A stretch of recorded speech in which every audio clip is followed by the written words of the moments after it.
আজকে আমি তোমাদেরকে দেখাবো বাসায় তৈরি মানে হোমমেড পুডিং হবে কিনা জানি না, তবে ট্রাই তো করতে হবে, তাই না?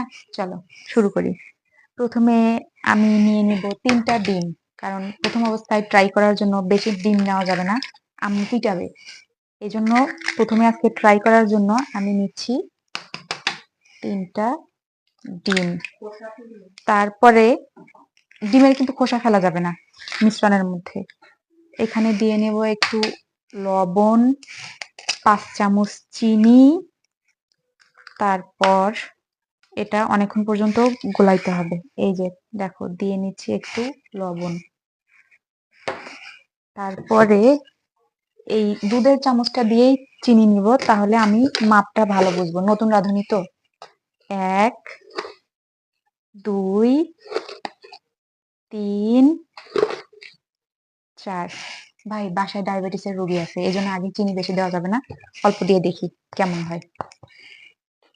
তারপর এটা এখন এরকম গোলাইতে হবে। কিছু করার নাই গাইস, মিক্সার নাই, এই জন্য হাতকে বানাইতে হচ্ছে মিক্সার।